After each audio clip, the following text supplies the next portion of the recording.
Fucking this. Right on drilling. time. The Right on goddamn time. construction. It is a Chinese thing, right? It's like China thing. You get used to it, If- but you yeah. don't. It's never ending, Yeah. and it's everywhere. Yeah. I just don't know how they schedule it because it's like when one stops, then the guy across the hall is like, I can start remodeling my place now. This is the third. This is the third yeah, apartment. it just goes from one to the next. This is the third apartment. It was one apartment, and right Yeah. after was the second apartment, and then immediately after was, so it was like one constant. Like what's up with all these people needing to renovate their homes? I don't know. It might say something about the real estate market though, because maybe like people are buying homes. Maybe these are new owners, Yeah. and then they come in and they start renovating. Maybe. Yeah, well, I guess the problem is always that they don't fur out the walls, right? So in America, you always have drywall and stuff like that. Here, it's just, what is it called? Malpai? Like Malpai? Malpay. Malpai, yeah. Yeah. And then they just, anything you want has to be, if they want to thing up the wall, they have to chisel it all the way up. Yeah. Yeah, pretty Nightmare. Now the worst is I don't know if you had this happen around your home, but on the street, like street construction at night, at like 8 o'clock, 9 o'clock at night, Oh, yeah. 10 o'clock at night. My neighers get that all the time, yeah. Right It's down on here. the street. Yeah, right. Yeah, it's I like, have it the what worst. the fuck? I have the worst. I think it's because they're building that stadium over there. You know, like there's a huge construction thing project going on right there in the stadium. Because I know they're redoing. doing big construction in general for like, I mean, things like 5G and like cameras and like all this technology stuff. Do you think the U.S. was like this during like the Industrial Revolution though? You know, when everything was being built, all the skyscrapers were being built, or They had building the Empire State unions, Building. though, right? Like, I to get guess. people to work all night, it's extra pay. I guess. Yeah. Yeah. But I heard, I even asked, is it against the law to be doing that in the middle of the night? But I guess if you're the government doing it, I guess it's okay. Well, for here, the government, anything is okay for the government. Okay. Let's not go down that road. Let's not go down that road. Cheers. Cheers. Thanks, guys. Cheers. Thanks for coming on the show, Troy. Thank you. Thank you for having me. Ooh. Yeah, that's good. This is so nice. Ooh. You broke out the good stuff for me. Thank you. East Coast got to represent. Thank you, man. East Coast. East Coast. Do we have a symbol? Yeah, for the East Coast sign, the gang sign. We're drinking the Balvenie 25. Yeah, it's good. Oh yeah, and if you're hearing the drilling in the background, that's because our neighbors are renovating. Hopefully, it will stop as we get into the conversation. So just try Real to block China. that out. Real guess. China. Yeah, true. So how you been, Troy? Doing good. Thanks for having me on this. Appreciate it. So I'm gonna try to keep up with you in this conversation. Oh no. because I think the kind of subjects you're involved with and that you study is extremely interesting because obviously we've had like psychologists here before and we've delved we dipped our toes into like the idea of like behavioral science, a little bit of neuroscience, right, a little bit of these things, but we never kind of like really fully plunged in. So what you do as far as I understand is you kind of coach people in terms of creating presentations, but with the idea of using like behavioral economics. Yeah. Basically. Is that what it is? Like behavioral science and behavioral economics? Yeah. So can you just explain that and Sure. kind of introduce yourself a little bit? Sure. So I've been here since 2008. So I've been training the whole time. So started basically just doing like business communication, things like that, and then got solely into presentations. But what I found is a lot of people have that kind of, kind of the public speaking persona, which is they would stand straight and speak in a certain way, and they focused all about the mechanics of it, but the content was not there. Okay. And so they were getting the body language and the voice control and all these things, but not the content. So I started getting into behavioral science, which is very interesting to me, and then behavioral economics, which is, they're almost the same thing. It's just kind of a little split in there, but basically it's about how people don't make decisions rationally is the bottom line. So the traditional models that they had in psychology before that, or mainly economics, was that, supply and demand and things like that, which were very obvious to see. If there's not a lot of something, if you have a 25-year-old Balvenie, it's going to be more expensive, and that's traditional. But this talks about the emotional side of it. Yeah. So thousands of years ago, Aristotle kind of came up with this book, Rhetoric, which was about the art of oration. So he made this pie chart kind of thing where it's like 65% of the presentation should be emotional. and then 25% should be kind of facts and logic and data. But then that 10% is just credibility. So proving that you're an expert or you should listen to me. So 65% is a big chunk. But when we look at advertising and things like that, it makes sense because you see that all the time, right? They're just trying to push the buttons of colors and sounds and hit all your senses and storytelling. And that's really what persuades people. So I tried to apply that towards presentations. So if I want to have a pitch, if I want to get buy-in or increase trust, we're not just actually talking about the normal public speaking things. This is more like how you create your content in a way that hits the right buttons. Like the strategy behind the content. And not like the kind of performance of it, right? Yeah, like, and it's a lot of people, especially here in China, I see they kind of see some of these visionaries speak, and they say, I want to speak like him and be charismatic. They'll wear like a black turtleneck and try to be like Steve Jobs. Right. But they're not Steve Jobs, so it doesn't work because he had a whole persona that he played into and people bought into. Yeah. Interesting. So behavioral economics basically is so there's like behavioral science. It's a branch of behavioral science, right? Yeah. It's a subcategory of behavioral science because behavioral science is a much larger umbrella of a lot of things, right? Very general. But then underneath you have behavioral economics, which is kind of runs in parallel with regular classical economics, right? So from what I understand, based off of the references you gave me, I tried to do some research before. Nice. So like you have classical economics, right? And there are certain laws of economics which hold true on much larger scales. So when you say that if you on a general level, if you drop the price of something, the demand for it will go up because people can buy more of it. Right. These are standard classical laws of economics, but economics doesn't explain a lot of the irrational behaviors that humans make based off of impulse, emotion, jealousy, whatever it is, right, that drives them. And a lot of these laws of economics don't hold true. Right. And this is when you have to go to behavioral economics to try to explain human behavior and decision making. Is that correct? Yeah, no, that's great. Yeah. Okay. So it kind of came from nice. You did your research. Good student. My brain was like working on overdrive. Like all the steam engines were burning. They were like shoveling. They were shoveling coal into the furnace. I saw smoke rising. We need more power. You did well. Yeah. So yeah, it came about like maybe early 70s. Two scientists, Daniel Kahneman and Amos Tversky. Daniel Kahneman is still very famous now. He wrote that book, Thinking Fast and Slow. Oh yeah. I have that on Audible. I haven't started it yet. So yeah. It's a very good entry level thing to go into because he kind of sets up the whole System 1, System 2 thinking. I don't know if you've heard of those. Well, System modes. 1 is like the slow brain. Oh no, the fast brain. Yeah, fast brain. Yeah. And then System 2 is the slow brain, and the slow brain usually takes a lot more effort to kind of think through and process, right? Yeah. So most of our decisions are just swept away with System 1, right? Wow. Yeah. Do you want ice with that or not? I know from habit I don't, so I just say no. Even though, maybe sometimes you'll feel like it, but most of the times you'll just go with habit. You'll go with a past experience. It's like instinct.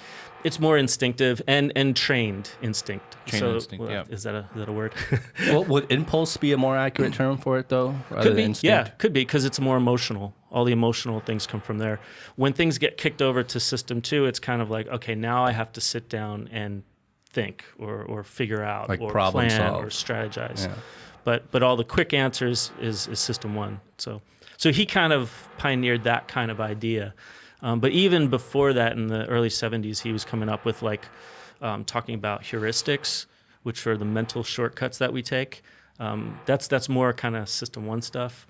So heuristics are those things, and just cognitive bias, which is all the lenses that we look at things through, and it clouds our judgment. So how do you apply all this stuff in your work? That part of it is very hard because you don't know what is motivating people's decisions or influencing their decisions. So at some point, it's kind of like you're watching patterns, you're finding out about people. So, okay, if I start to get into my system that I have. So I have a system ABC. And so when someone is starting with a presentation, they should start with C, which is for change. So when you want to change, say I'm giving a presentation to you, I would say, okay, what do I want to do? Do I want to sell? Do I want to have you buy something? Do I want to, impress you? Do I want to motivate you or encourage you? First, I figured that out. So that's the purpose. And the other P is for perception. What perception do I want you to have of me? That I'm organized, that I'm a team player, that I'm a team leader. And I kind of get that very clear. And now everything I say, everything I do is kind of funneling you into that conclusion. So if I say I want to be organized, I'm going to make sure that my presentation has a clear structure. I might even use the word organized many times, or organization, things like that. So just little things you pepper in between to get someone there. Then you go to A, so that's the C. You go to A. A is for audience analysis, and that's where you really get into like a deep dive into your audience. So this is a long way to answer your question, but no, go ahead. That's where we have all day. That's where it was going. So how do you apply these things? First, you have to know your audience. So each person's going to be different. Each audience is going to be different. You should never really give the same presentation twice. If you have a sales pitch, you shouldn't just walk through it because it's going to be different with every person. So the more you get to know the person, their qualities, what they like, what they don't like, you can start to get patterns, and then you can start to guess what maybe they have a neurosis. What they want to see, yeah. Yeah, what they want to see, and definitely what they don't want to see is sometimes equally important. So that's that part. And then the B stands for two things, barriers and bridges. So barriers is the things that would stop them. So you're like, here's where I want them to be. Here's where they are. What would stop them from coming over with me? So it could be many things. It could be personal things, could be professional, their experience or their position or their background, their education. Could be psychological things like cognitive bias. So at some point it is a guessing game. You do as much as you can. You study your audience, and then you throw a few things in there that you think will work, and then maybe they do, maybe they don't. You improve that until you kind of nail it. Are there any barriers that you see like that come up time and time again? Yeah, well, there's the obvious barriers, which are cost, manpower, time, trouble. So you'll always see those things. That's where the bridges come in. So the bridges, if someone brings up cost, you have to reframe that in a way that it's not cost, it's an investment. And here's why, and then you kind of walk them through some process. So this is like the framing effect, right? Framing is a big thing. So that's where the bridges are very important. How you kind of frame a topic in the first place will really affect how people view it going in. Yeah, and one of the links you sent, they were giving examples of the framing effect, and they were being like, obviously like marketers and retailers use this probably the most often. And how even maybe like in your commercials, I don't know if this ever comes up in the commercials that you shoot, but like they were giving examples, like what would someone rather eat? Like a steak that's advertised as like 75% fat free or 25% fat. Yeah. Right. It's the same thing. Or let's say a bill was trying to get passed into law, and it was named like Improve Our Schools Act, right? Versus Raise Our Taxes Act or bill or something like that, right? Like it's the same thing, but it's just named and framed very differently, and that kind of persuades or nudges people. Now we're maybe going to nudge theory, but persuades people to make certain decisions, right? Based on, I guess, how you frame things. Yeah, and they do that with the medical field too. So this vaccine has a 90% survival rate versus this vaccine has a 10% mortality rate. And then people, it's the same exact thing numerically, but people just, one sounds terrible and the other one sounds better. And if you offer that, they'll say, I'll take that one. And you're like, they're actually the same drug. Yeah. And you're like, but that's just framing, Yeah. It's really interesting, this whole subject, because it really plays, I mean, I guess when you boil it down, I mean, to simplify it, I guess, it really just boils down to like the psychology of humans, but like put into like economical terms, like where they're, I guess, maybe weighing cost and risk or something like that. Yeah, or benefit and risk. Yeah, the difference between behavioral science and behavioral economics is tiny. The other day I put out a post on LinkedIn just putting out to all my friends who are in the field, and I have many connections, and some of them are the leading people in it, and nobody really wanted to touch the topic of what the difference is. But then I just quoted a bunch of people like Robert Cialdini. He's the one who wrote the book Influence and Persuasion, some other ones, and that nobody commented on it. But why is that though? I think it's just a question of semantics. So I think to define it, I'm sure there are technical terms that define it. If you go on Wikipedia, you can see there's slight variations on it. Behavioral economics came from economics, but Daniel Kahneman was not an economist at the time that he came up with this, but he won the Nobel Prize for it. Richard Thaler, who wrote the book Nudge, also got a Nobel Prize for economics, but he's not in economics per se. So it's kind of like this weird thing, like it touches on economics because a lot of it leans towards business and how people make purchasing and investment situations or decisions, but the behavioral science is more vast. It covers everything. So one's kind of pigeonholed, but the problem is when you get into nudge theory, which is mainly on the behavioral economic side, a lot of it has nothing to do with economics. It's really just psychology at that point, right? Yeah, and it really behavior. depends how you define economics. So years ago, I think this is the book that really got me into the idea of it, was Freakonomics, which And when you read about that, it's not really about economics per se. As you're reading it, you're just like, oh, okay, this is a lot of anecdotal stories that kind of show people will make a decision this way, but if you do it this way, they won't. So that's kind of what nudge theory, behavioral economics, it's all kind of in the same pot. So, like you mentioned semantics before. So like what would be, I mean, I guess the question, or maybe one of the elephants in the room, there are several right now, but one of them might be like, what's the difference between persuasion versus manipulation, right?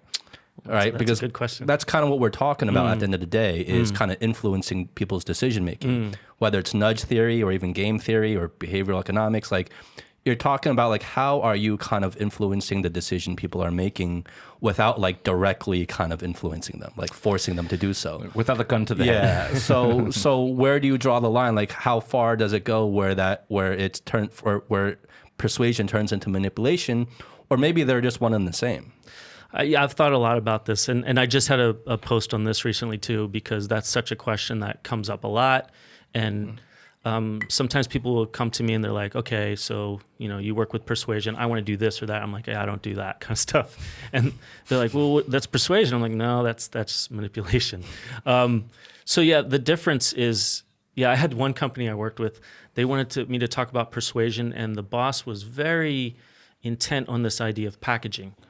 And packaging is maybe another way to say framing or something like that. So they had some, what was it, like a team, what's it where they all have fun? Team building. Team building, yeah. Thank you. What's it where they have fun? That thing they do. They had this big team building exercise planned, but then the budget got changed, so they decided to kill it. But they didn't blame it on that. They blamed it on the resort and say, they won't let us book it, nothing's open. And what they were doing is planning to just keep putting it off until everyone forgot about it. I'm just like, that's not packaging, that's just lying. It's just like, I do not recommend that at all. Quote unquote packaging. Yeah, he kept saying packaging. I'm like, no, I don't think you understand. But yeah. I don't think you understand what packaging is. I asked this question of all my connections on LinkedIn, and also I interviewed a few people on LinkedIn just to find out what their idea was. And again, like the big guys like Robert Cialdini, I got a guy from the School of Business in Spain, ESA. He also gave me Connor O'Neill, very cool guy. He also gave his definition of it. Basically, everyone kind of agrees it comes down to intent, which is, I'm not happy with that definition because it's impossible to know what someone's intent is. And sometimes we don't even know what our real intent is. Like sometimes we do things, I'm doing it to be nice. And you're like, no, you want something someone. out Yeah, of it. yeah. So it's a little unfortunate for that, but I think most people know when they're doing something for themselves or whether they're doing something for a mutual interest. Any selling is really, for your own interest for the most part. But if I can sell you something that I think is going to help you really, and I feel strongly about, that's different. Yeah. For instance, like I sell my services of helping people to do this. Yeah, I'm going to try to sell it, but I really actually feel it has value. So is it manipulative? No, I don't think so. Yeah. Well, as long as you're like, maybe the line, I'm just guessing here, but like maybe the line can be drawn as like, as long as you're always, you're not hiding the truth, and you're not like lying or presenting false like facts or whatever, then that's like on one side and like like persuasion, I guess. But like I think once you're deceitful, Yeah. and deceit can come in many forms, right? Then that's manipulation. I mean, I don't know. Yeah, the problem is sometimes people will say, "Well, I'm lying, but it's for a good purpose." Well, Or the white lie, but that's even. but that's still being manipulative, right? Yeah, well, yeah, technically under that it falls under. Well, as far as the intent definition, it would be okay because your intent is something good. Yeah, so that's But why. your how do you means- That's why. define? But How do yeah, you but that's why I define? don't like the intent. I don't right? like it Yeah. either. That's what I'm Because saying. you can never put your finger on it. I don't You like can't it either. define what is Yeah. good. That's why I agree with you. And yeah, exactly. Like I don't think intent is a good way to is a good guideline to use to kind of like decide or to define. It's a good working definition. It's not an exhaustive definition, but it's a good working definition to tell someone like, look, if you're being a jerk, then stop. Like, but for an actual like you want a definition that really rings true on every level. It's very hard. So I kind of looked at it like, if you had like a graph, right, and you had kind of benevolent, right, or philanthropic here. Like, I don't want to say selfless because again, nothing's truly selfless. yeah. And then selfish down here, which definitely you're self-serving. And then you had like deliberate or just kind of like incidental. Like, and I think influence is a word that I use that kind of a blanket that covers all of that. Because all of that is influence. Alcohol can influence you. Yeah. There's no good or bad with influence. It's just If you see someone cool walking down the street and they're wearing something or doing something, it's like, oh, I want to do that too. And they don't even know and we have nothing to do with their intent. It's neutral. Neutral, yeah. So that's just kind of influence. But then persuasion is like a deliberate act of trying to get someone to think, feel, or do something. Next to that, I would put convincing. Convincing is a little stronger because you're actually kind of changing people's mind. This is not the if you look at the definition, they're kind of synonymous sometimes. But when you think of convincing someone, they actually leave and go, oh yeah, you're right. Persuading, you can go, okay, I'll go, or yeah, I'll do it, but they might not agree or Convincing sounds more aggressive, right? A little bit. Oh, I mean that's a perception, yeah. Not to me. It sounds more cerebral because you're actually hitting them with some kind of fact that actually, when they leave, they are actually a believer that they're going to go on to persuade or convince someone else. Whereas I can say, oh, let's go to this concert, and you're like, I don't really like that band. Oh, come on, it'll be fun. You're like, okay, I'll go, but you're not. Yeah, but you're coming with me to the other concert next time. Yeah, kind of like- exactly. So you're not a believer. You're not going to preach this to the next person. So yeah. So I guess it's no surprise. I mean, you study this stuff because you work with like presentations and stuff like that. And I guess at the end of the day, like in like the work in the business environment, like what are presentations for? Presentations are every single presentation I've seen is trying to convince you of something, right? I mean, there's no presentation that's not trying to convince you one way or the other. Is there? Well, yeah, there is. And then here's why, because I deal a lot with this. And this is why I kind of came up with that ABC, because I found just people had no direction and no focus. And a lot of times, especially here in China, people will just be giving progress reports, right? It went up, it went down, and here's what happened. And maybe their boss, because of, it's not so egalitarian, it's not that flat. Maybe their boss says, I don't want your opinion. I don't want your suggestion. Just tell me the facts.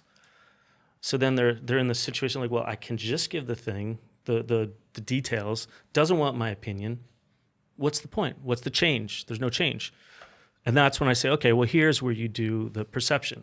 How do you want him to view you or her, right? And you go, oh, well, I want them to think I'm a team leader because I want to get a promotion, or I want to think that I can do this other job, or that I'm organized. Or so then you have to say, what about that person, that boss? What kind of things are they looking for? How can I have them perceive me as those things? So then you would actually look at your slide deck and you'd say, okay, is this PowerPoint, did I put this in because it was cute or funny or cool, or am I really trying to get that perception of what they need to see? Is this like a McKinsey file or something like that? Like, so, yeah. So that most every presentation should have a change, and that's the point that I try to hit. But I do see a lot that it's just information sharing. Interesting. So who are the type of people that you typically work with? I work with mainly multinational corporations. I haven't really worked with any local Chinese. It's mainly Chinese who speak a high level of English, because my Chinese is not good, and who are, a lot of them have lived abroad and have a good working knowledge of the language and culture. So are these like the executives and like managers? Usually with executives, it's more one-on-one. But when I do workshops, it's a mix. Oh, wow. So these are just business professionals that are in need of upping their game. Interesting, because I'm listening to this right now because I do proposals all the time, like nonstop. But in my job, it's all creative, right? It's just like, my vision on, how to do something or whatever. And I'm listening to this right now. I'm applying to myself. I'm like, shit, I really should think about that. Like, change my perspective. I'm like being like Hulk smash. Like, this is a fucking good creative. You fucking buy this shit, Yeah, because you give treatments. Like we're talking on our last episode. Like you give treatments all the time, and the treatment in many ways is sort of like a pitch, right? Yeah, in a way. Yeah. Have you ever heard of The Future? The design group. Yeah. Okay. That sounds right up your alley. He's very good with kind of designing pitches and negotiating price, and for creatives. Mainly. Yeah. I've seen a couple of his videos. Christo, he's awesome. Yeah, he's pretty cool. Yeah. So I guess part of your work is, and I guess you said this before, it was really first, number one, trying to get to know the people you're actually working with. Like what drives them, what do they want to achieve out of it, what do they want to get out of it, how do they want to make themselves come across, or what kind of point do they want to make, right? Right. And I guess it's, and because behavioral, when I was reading about the behavioral economics stuff, they kept stressing that it's like, it's really hard to put your finger on it because it's such an individual thing, right? Like everyone is going to react and behave differently. And that's where like the laws, a lot of like the main laws of, let's say, economics start breaking down. And they were giving really good examples of that. They were saying, there was one example that they were giving about like the ice cream, right? They were saying like, okay, like based on, if we were just to follow the classical laws of economics, if an ice cream shop was to lower drastically the price of one of their flavors, then the demand for it should go up. Everyone should be buying that ice cream based on the classical laws of economics. Right. But in reality, that's not what they see happens. What they see happens is when you discount the price of one flavor and not the rest, people emotionally think, oh, there must be something wrong with that flavor. Discount rack. It must be bad, or must taste awful, and no one wants it. So then no one ends up buying it. So that's where the laws of economics break down at like the micro level, right? At the individual level. And they were even saying like it applies to like even physics, right? Like when you talk about gravity, right? The laws of physics, can explain gravity and the effects of gravity. You can calculate it. But at the quantum level, gravity completely breaks down, right? It can't explain the movement of like electrons, right?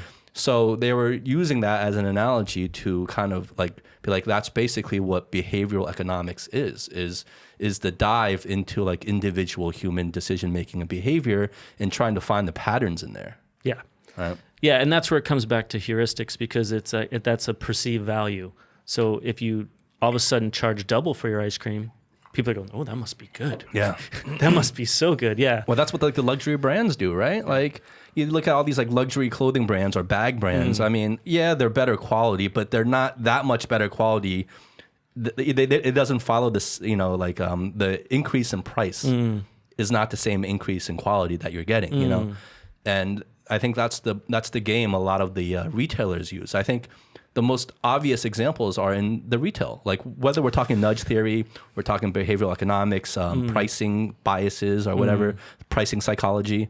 At the retail level, that's where you really see it in person on a day-to-day basis. Like even the way retailers, like where they put things on the sales floor, right? Like if you walk in the main floor and you walk into the main doors and you see like the big layout, like the layout there, they have models and like mannequins and they have all these things displayed there. I mean, versus something that's like in the back, right, or on the side, right? That's not random, right? Okay, that's all planned and strategized and determined based on, I guess, nudge theory and or like IKEA that traps you in the maze for hours. Yeah. So the retailers have like adopted this science, I guess. A surprising amount of people have looked into behavioral science. Yeah, like even Obama administration hired on behavioral scientist. UK now has a nudge unit. A nudge unit? They do, yeah. It's called nudge unit? It's called the nudge unit. No, nudge unit.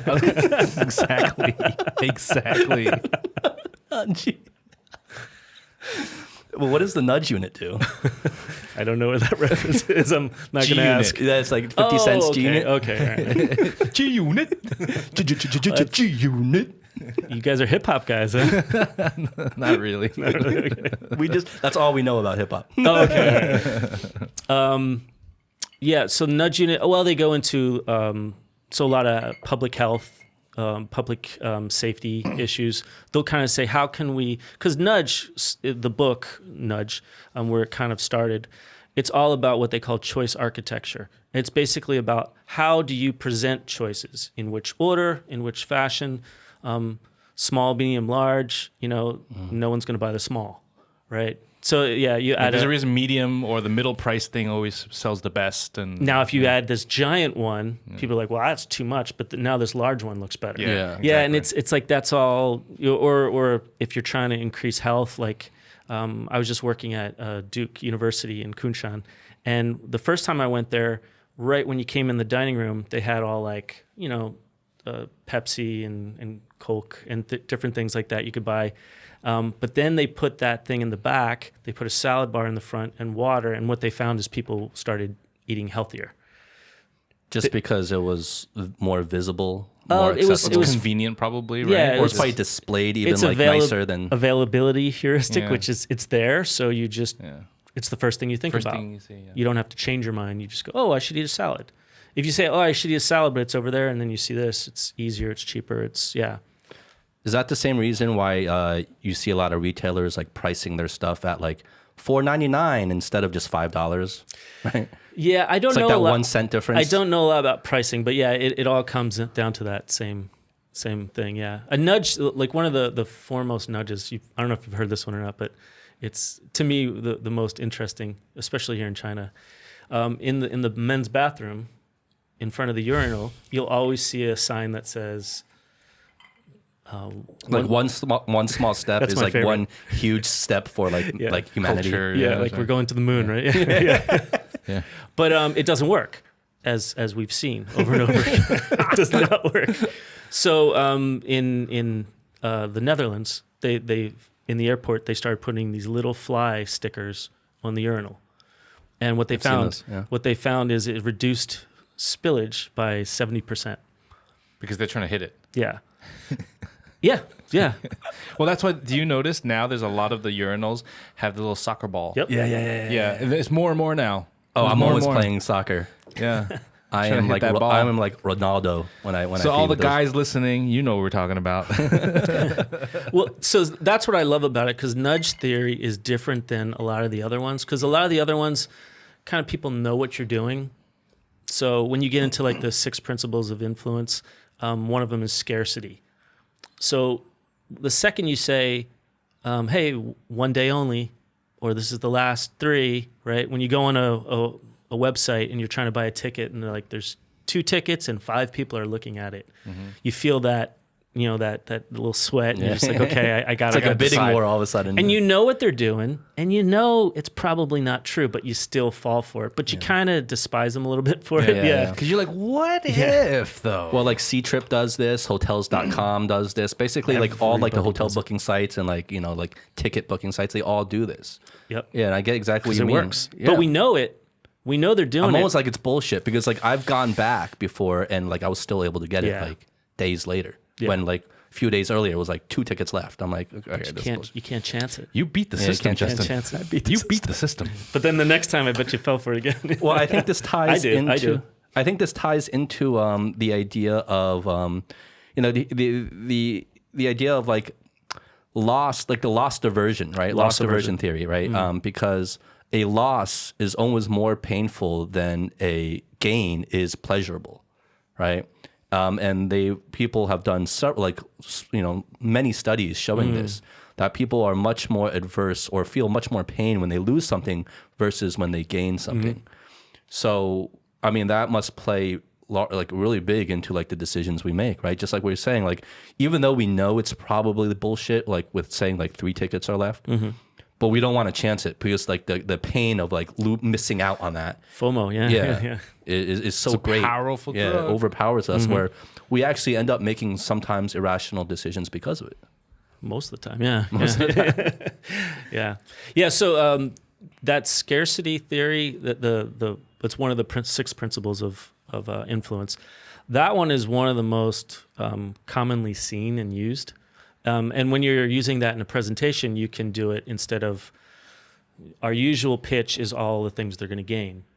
But if you go to a company and say, if you don't do this, here's what your competition's going to do. They're going to do it. Oh, yeah. And they're going to do it first, so they're going to get that market share. That usually is a lot more motivating for people. And if you put a time limit on it, it compounds just that. keep adding. Right? Matter of fact, that other company contacted me yesterday. No, it's got to be true. But yeah. For instance, yeah. Well, there was a study done, right, where they did a study on these workers in a company, right, and they split the workers into 3 groups. And one group, they told them they didn't give them any bonuses at all. So that was like the control group. The second group, they were like, okay, you're going to work and we'll give you a bonus at the end of the year. And then the third group, they gave them the bonus up front in the beginning and said, if you underperform, you're going to have to pay back. We're going to take the bonus away from you. Right. And the study showed that the first 2 groups pretty much performed about the same. But the third group, who got the bonus up front and was threatened with it having taken away, which is like loss, right? Outperformed the other 2 groups by like a mile, right? So it's this idea of like losing is so painful that we like the idea of like gaining something, right? And they did another study again in this same video, like at a grocery store, they were trying to encourage people to use like plastic bags or bring their own bags, right? Trying to be environmentally friendly and to bring their own bags. So in the beginning, they were offering customers who brought their own bags to the grocery store a 5-cent bonus. And they found out like no one was like bringing their own bags. Everyone was still using plastic bags. Right. No one gave a shit. But once they said, okay, they took away the 5-cent bonus, and they said that if you don't bring your own bags, there will be a 5-cent tax on your bill, on your grocery store bill. Then everyone started bringing their own bags. So the pain of like losing that 5 cents was so much greater than the potential joy of getting 5 cents, right? Yeah. But there's always the human element side of it. So that works, but what's going to happen is those people who felt like the company was always about to take their money away, what kind of relationship did they have with the company, right? It's not very trust building. It's not very relationship building. So I remember in Freakonomics, they had a example where there was a school, it was a daycare, and it was very high level clients that they had. So these were lawyers and doctors who had money. These people would always come late to pick up the kids. And then the teachers had to wait. No one could go home till these people came, and they were always finishing up something important. And so they said, okay, what should we do? They had a little meeting. Let's charge an extra, $50 an hour, $100 an hour? And for every, hour they're late. So they put that in effect, and the next week everything doubled. It was twice as bad. Because then the people said, well, I make $300 an hour or whatever. I'm a lawyer. This is It's in my benefit. I'll just have them daycare for a little longer. And they're like, that didn't work, right? So they were losing, but it wasn't palpable for them. So what they did was the next time they came home or to pick up their kids, they said, hey, can we talk for a minute? And like, little Johnny keeps asking us why all the other parents picked up their kids and you didn't. And we don't know what to tell him. What should we tell him? And then they said after they started doing that, just those little 2-second little powwows, the problem almost went away. So there is a human element that always can counterbalance things, or you can always go an emotional level that is not just fear. So that's why, like, yeah, with when you're trying to that 65% that Aristotle was talking about, fear is also one of them. So like I deal a lot with like storytelling. So if you're storytelling, sometimes you can tell a story that evokes fear, and that builds up your cortisol, which is stress hormone, and then also your adrenaline, which is like fight or flight, fear. That can be useful, but you don't want to just throw that on the fire every time, because it can have negative repercussions, or people can see that every time I leave, I feel negative after your presentation or something like that. So you want to stoke a little bit, but not too much. Just enough. A healthy to get them amount. going. Yeah. So how does that play into the work you do? You said storytelling is a big part of what you do. How does that play in? Well, this is something that's very hot right now, is corporate storytelling. So we have traditional storytelling, which is just, hey, guess what I did yesterday? Could have no point, no pattern, no structure. And then we have like movie storytelling, book storytelling, which is the traditional. I listened to you had a podcast with some people who were into storytelling and. Dr. Stephen Jacoby and Baj. Yeah. But that's more of a literary. So they have like, the hero's journey. You've heard of that? So the hero's journey is like this story about this person who, normal everyday life, then they go into some problem. They don't want to do it, but then they meet a mentor. The mentor helps them. They kind of kill the monster, come back. They get the girl. They get the money back. There's a whatever formula it is. to it. Yeah, and then they come back. That's good for Hollywood stories, or Matrix follows that. Harry Potter follows that. Star Wars. Literally every story follows that, right? Karate Kid. It's all that. Mr. Miyagi, the mentor. Yoda's the mentor. Neo. You have this everywhere, and that's good for that. But for corporate, it doesn't always do that much. So with corporate storytelling, you want to find out, again, what your change is. What do I want to do? Do I want to have them feel a little bit of what could happen if they don't, a little fear? Or do I want to raise up some like bonding emotional thing where it's like oxytocin? You've heard of oxytocin. They call it the love drug or the cuddle drug, but yeah, which makes them feel good. Do we want that? Do we want to inspire them? So you kind of figure out what you want to do, and then you find a story that fits into that narrative. Interesting, because before even what I'm doing now, I was also in the agency world, and obviously in that world, it's also constant presentations, right? Yeah. And one thing that I used to always say that because I never studied anything about presentations. I come from a filmmaking background solely, and I remember when creating these creative presentations, I was thinking and talking to my coworkers and stuff like that. I was thinking, we should lay this out like a story, and it should feel like, don't just throw like 500 words on a page with an image and explain everything.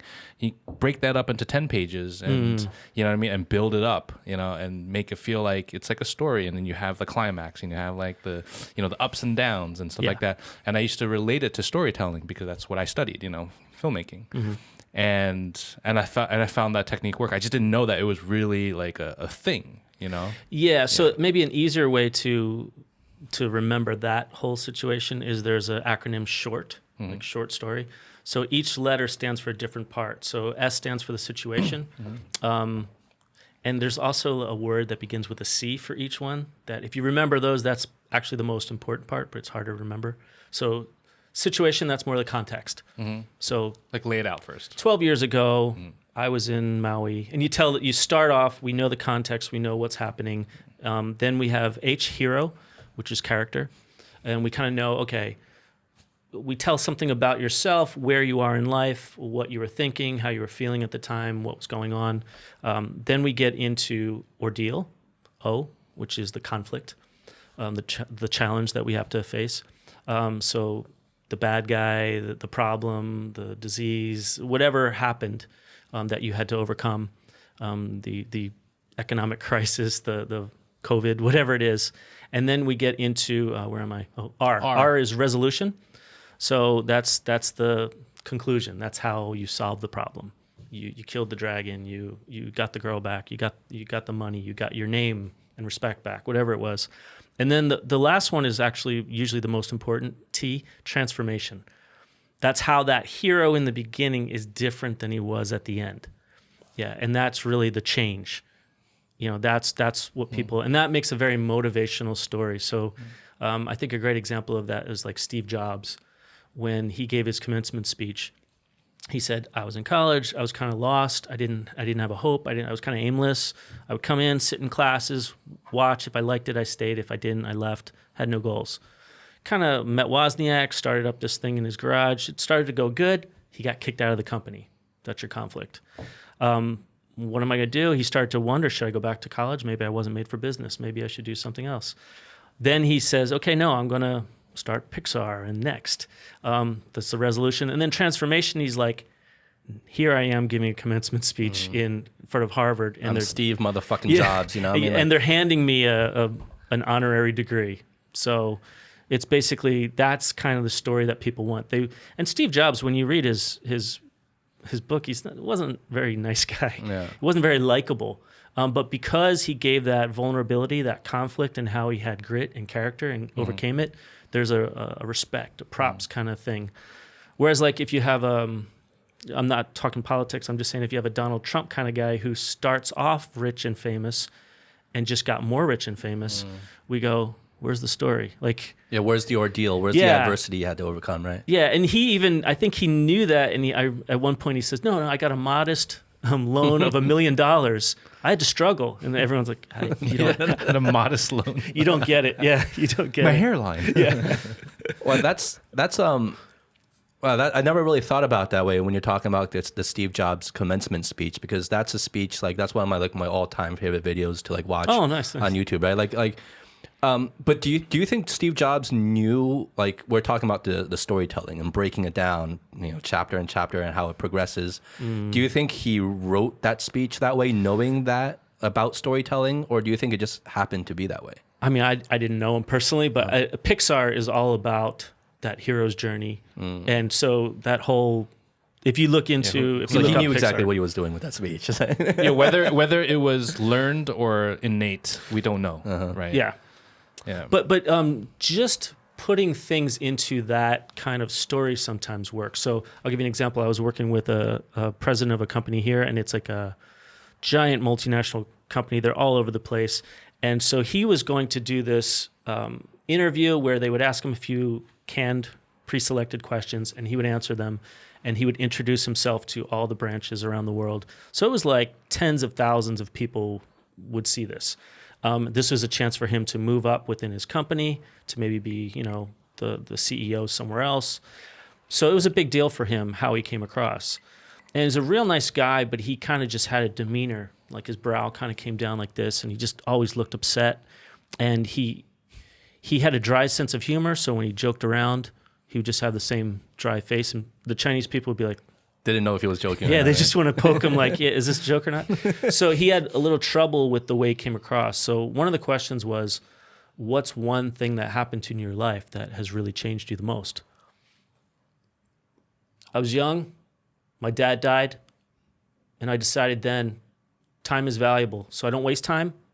I don't let anyone on my team waste time. I don't take bull, and I don't let anyone get away with it. And I was like, okay, that's Got my good. work cut out for me here. Yeah. So we were doing that ABC method that I do, and I said, when we talked about perception, what was the perception you wanted? He said, I wanted people to see me as a leader that people wanted to follow. I said, good. now let's think about what you just did. Yeah. And he goes, yeah, I just made people like follow me by fear. Intimidation. Right? Intimidation. Right? So he's just like, okay, how do we do it? So all we did is I just took his story and put it in the short story formula. And just like, I was 18, I just graduated. I had this awesome girlfriend who's now my wife. Things were going good. I got my first job, my first car. And he goes kind of like context and who he was. I was on top of the world. Everything was great. Then, ordeal.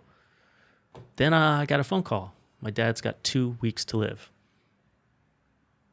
A little pause, dramatic pause, right? Dramatic pause. And then he's just like, it's like a rug just got pulled out from under me. I didn't know what to do. I didn't know what to think. I didn't know what to, everything. I started questioning everything.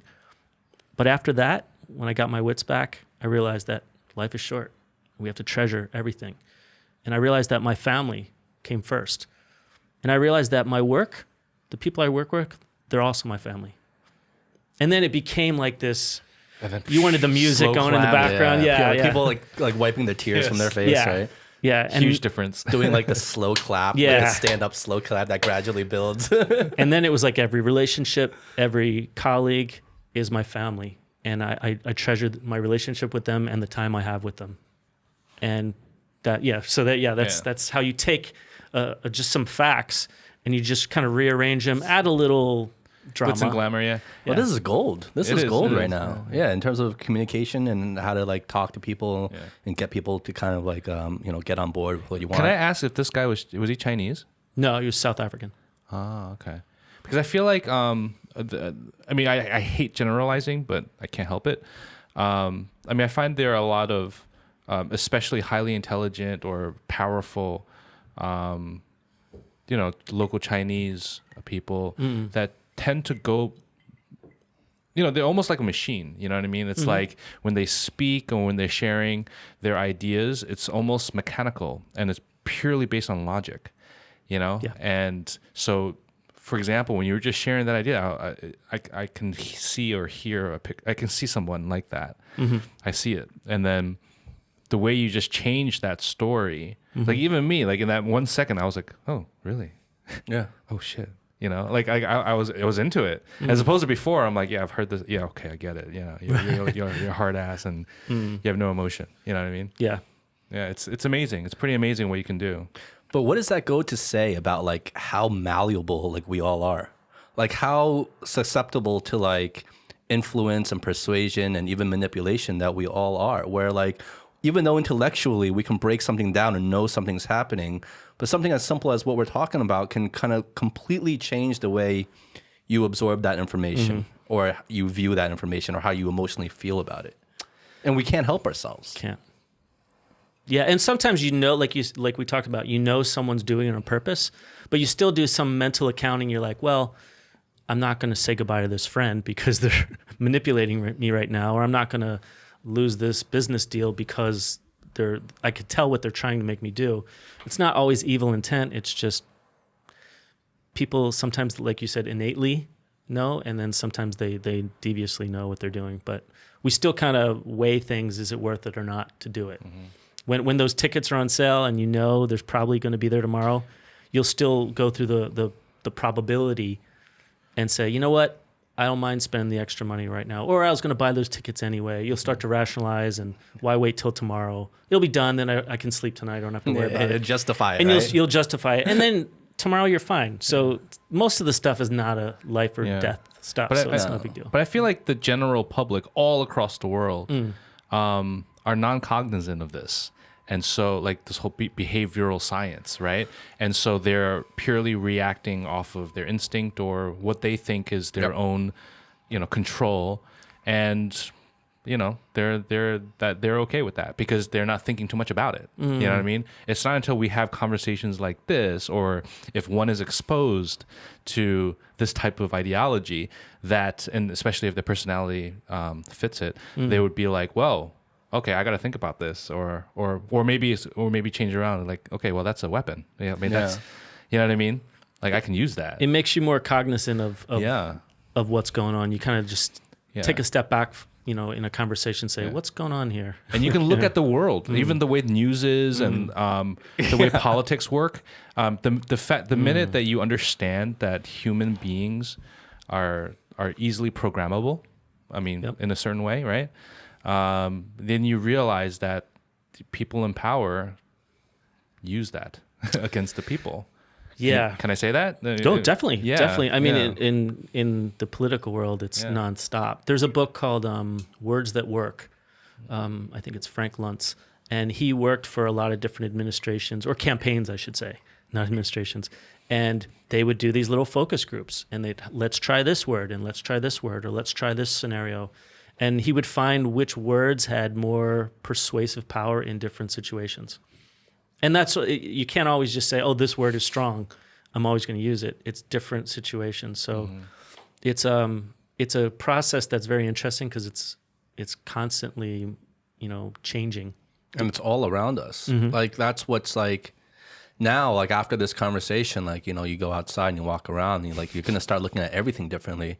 I mean, we already started doing that like with media. I mean, like media these days is completely out of hand, right? Like every news outlet has their own spin and it's like so clear what their agenda is, right? So it's like they're already kind of doing that, I guess. But like that's just us like talking to you today. Like Troy, like what like do you walk through like the world like just like looking around everything like, oh, this is all bullshit, man. This is all bullshit. Like are you just like one like paranoid mess, like when you walk down the street, what I'm saying? I think I was like that before I got into this. I know all of your trickery. You can't get me. No, Damn you, Salazar. I mean, like I said, there's the human element to it too. So most of the time it's not a big deal. And there's times when you see what people are doing, especially being a foreign here in China, especially when I first came, it always, you always felt like you were getting ripped off somehow. And now when I deal with like my landlord, and I remember a while ago I had to get the shower head changed. And they were coming in, they were speaking in Shanghainese, so I couldn't understand what they were saying. But I could tell it was something about money. And it was like a half hour. And I was like, I got stuff to do. I asked my landlord, I'm like, how much are we talking about? He's like, 10 kwai. I'm like, I got it out of my pocket. He's like, no, I can't take it from you. I'm like, my time is worth more than 10 kwai. Exactly. And so now, like, if I walk down the street and someone, asks a crazy price, I'm not going to get ripped off, but I'm not going to fight over little stuff, even though I know the next person that walked down the street that's Chinese would get a cheaper price. It's not that big a deal to me. Yeah, so I guess to answer your question, again, in a long way, you balance it out. Is it worth it? Is my happiness, my sanity, Well, convenience must like the principles of convenience kind of play a role, I guess, at the end of the day, right? Like we all kind of want to just get things done, get things over with. And usually if like something gets stuck and it's, threatening to be like this big, like a bigger issue than it needs to be, like we'd rather, okay, hey, we'll just pay more, or we'll sacrifice in another way just to get it over with, right? Sure. Yeah, there's always competing things that are going on. So, and that is going back to that guy that was fixing your lamp knew that you're a behavioral scientist and was like, if I just take my time, he knows that this 10 kwai is not worth his time. He'll give me that money. Oh, he's the mastermind. He's the real master. He's the real puppet master. You got played. Yeah, that guy was the real puppet master behind all this. Walking down the street with 10 kwai. You got played. Like a month later, you see like him doing a TED talk. It's like persuading me. Yeah. Sorry, sometimes we go off. Yeah. Our imagination just goes off. Crazy. That's good. But Troy, how do you was there something that started you on this journey to explore, go down this path with behavioral economics, behavioral science, and kind of the art of like persuasion? Yeah, it was just a natural interest. I think it was that book, Freakonomics, that got me interested in like, oh wow, presenting something two different ways can have a giant difference. Like the exact same thing, two different ways, right? Yeah, well, the same situation, but just come at it from a different angle. Like another example from that book, I think that was great, was they had an area of the park where dogs were just going to the bathroom and no one would pick it up. So then New York said, okay, let's have this like $100 fine if you don't pick up. But what happened was the people would go, they'd look around, see no one there, and just walk away. Or the police would see it and they go, I'm a New York cop. I have bigger fish to fry than this. This is humiliating for me to have to give and then argue with someone over this. And they're not going to be cool about $100 and it's just, just a dog. So it's like, didn't work. But then they had this campaign about like being a good neighbor. And then they found out that actually got results. And it was costless. You didn't have to have enforcement. It was just, and that's where like nudge theory is that invisible, Well, how much does that, influencer. because talking about nudge theory, like how much does guilt then play a role in persuading people to do certain things? Like, I think the being a good neighbor thing, I guess you can boil that down to guilt, right? How many times have we Like, been do I want to guilted be a into bad neighbor? things? Yeah, right? And parents do it all the time, right? Like, Knowingly or unknowingly. yeah. So like, I guess like, is that like a big, like motivating force, guilt just by itself? Yeah, it is. And your peers' perception of you is in that too. So yeah, they had Robert Cialdini did a big study on, I forget what it was called, but you probably remember. I'm older than you guys, so I'm trying to see if you know this commercial. But Are you sure about that? You're older than us? We'll talk later. Yeah. Okay. You might be surprised. They had this old like Indian guy, and like people were throwing trash, and like he was like native Indian. He was in this canoe, and he'd see in the water there was trash, and he'd come up on land, and some car drove by, and they threw trash, and it like landed at his feet, and you just see this like tough Indian guy, and he's like, single tear, right? And when you watched it, you're like, oh man, that's a touching commercial. Yeah. But what they found out was that, and they did a lot of tests on things like that, they found out that it's actually did the reverse. Because what happens is people do what other people do. So there's something called social proof, which is another one of the principles of persuasion. If you say 9 out of 10 doctors recommend, if you say 90% of the people do something, most people say, oh, okay. If they do it, I'll do it. So if other people even litter, they're like, well, I guess it's not that bad. It's not that big a deal. I feel sorry for the one Indian guy that doesn't like it, but everyone does it. So He did it so nonchalantly. so they found out better thing is to say most people don't do this. Oh, wow. Because I remember that campaign that you were talking about with that advertisement with the Native American crying. So that actually like doubled the amount of litter people? According to his studies, yeah. Wow. Of course, his studies are probably somewhat biased, but Well, like if we talk about more like current events, I mean, there's a lot of debate going on with the, especially like in America, not really anywhere else, but in America with the idea of wearing masks, right, during COVID, right?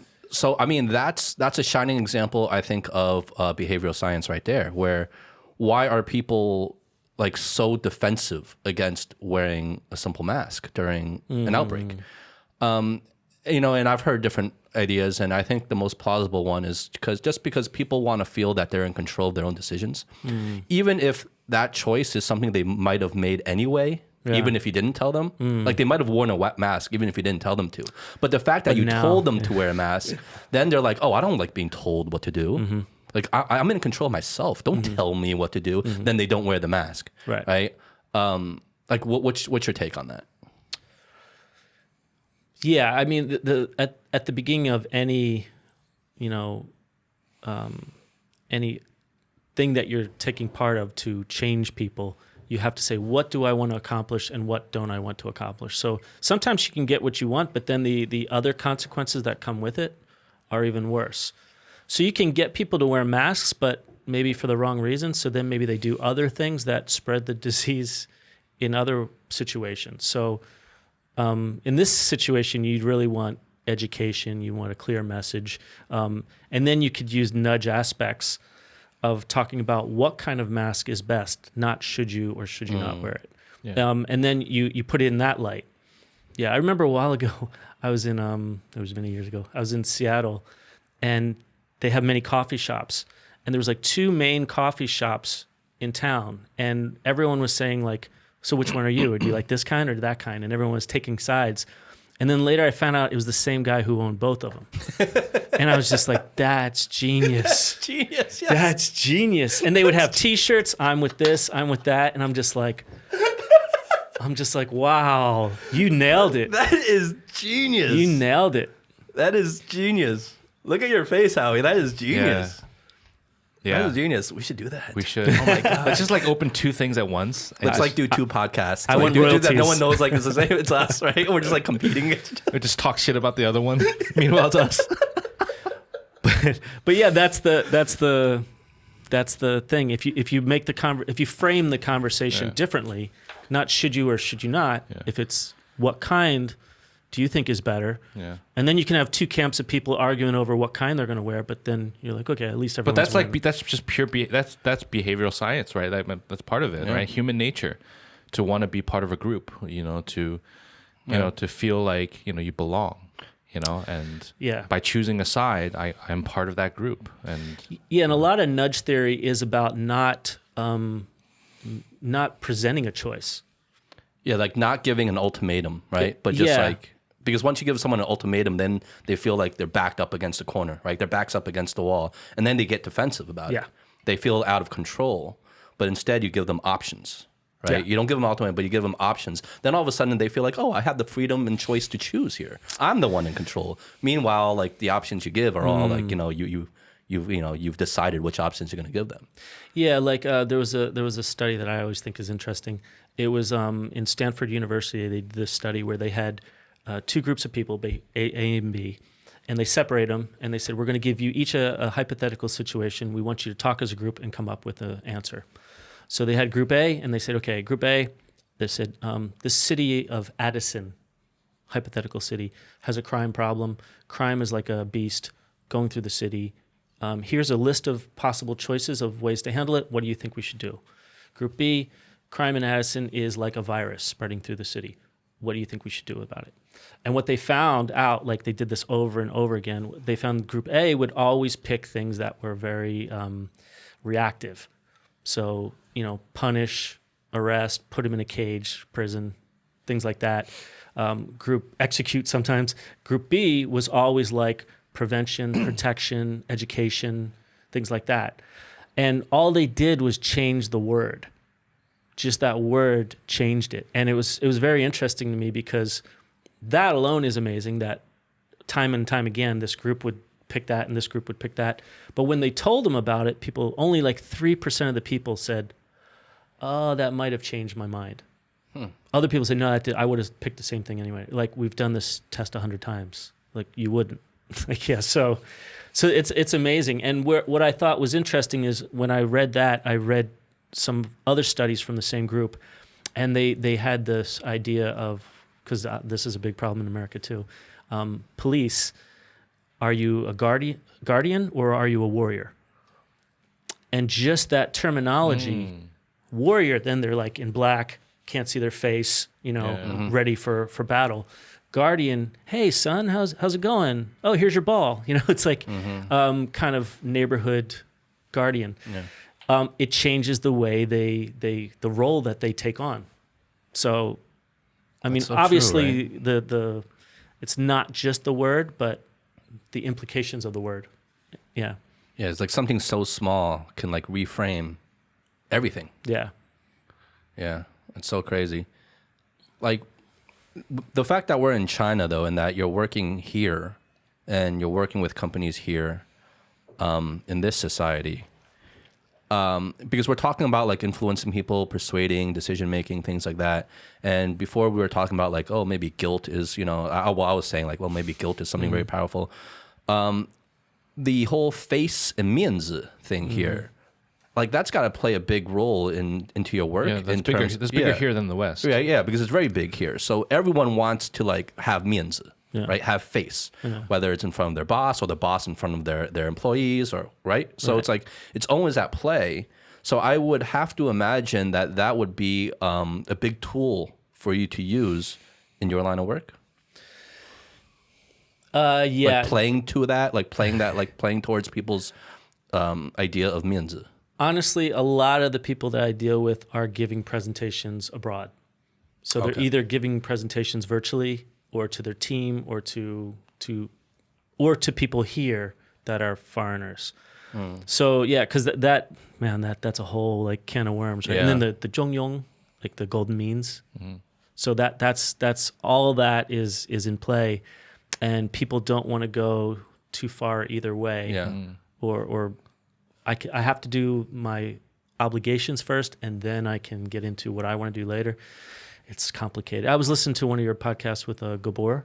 Oh, Gabor. Gabor, yeah. I don't know him, but yeah, I always see his name around. Gabor Holtz, yeah. But very interesting. Very interesting. He is an awesome guy. Yeah, I love him to death. In my work, I've touched on the cultural aspects of things, but it's such a minefield that I've decided to steer clear of it. But he kind of spent his life navigating through it. Yeah, so I think walking on both sides. He's of that one fence. of the few who is very, he can do that. He's got authority to put his because the culture is just so different, and you kind of have to, change these certain ideologies to fit it. Yeah, because people think differently here. Yeah, because we keep talking about like how psychology has a role to play in all this, and so you have to take the local mentality of psychology into account. And something like face and means is like very, very even big in the that. show with Ben Cavender, we're talking about retailers and stores that came to China to open up shop and failing because they thought that by bringing because we're successful in the West, right? We're gonna bring that way of working and our brand imaging to China, and we're just gonna make some money, But no, it doesn't work that way. Yeah, it completely backfires. Yeah, just culturally different. Mm-hmm. Yeah. So what's next for you, Troy? Is there like you have anything, any other events or talking engagements down the road? I just did a big one that I think I told you about before. What was that one again? That was Nudge Stock. Okay, yeah. So Nudge Stock? That sounds like an awesome name. Yeah, so that's. But they're big, right? They're it's very big. Yeah, Ogilvy Advertising puts it on every year, and it was kind of a like they go to this little seaside town in England every year and do it, and it costs a lot of money to fly there to attend it. It was very small, but this year because of COVID, it went international and online. So I was fortunate enough to be invited to it to speak a little bit, and so that was great, and that got me a lot of exposure that I wouldn't have had. Oh, nice. So now I'm starting to get podcast invitations. This is my first one, so thank you. Welcome. Thank you. And so that's moving on. But really what I'm trying to work on now is I'm writing a book. Oh, great. Ooh. So this is a book. It's going to be called Bridges. It's going to be based on that ABC formula that I talked about. Is there a timeline for that book? I have a writing coach, and he really wants one, but I'm not. I'm so not you're just good. beginning. You're just starting.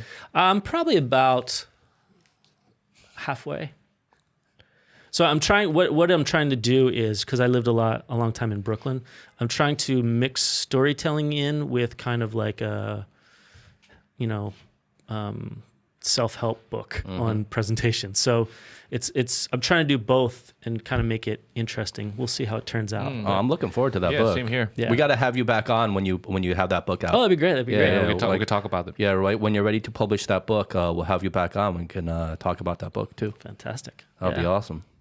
But I guess we won't take up any more of your time, Troy. I know you got some other engagements after this.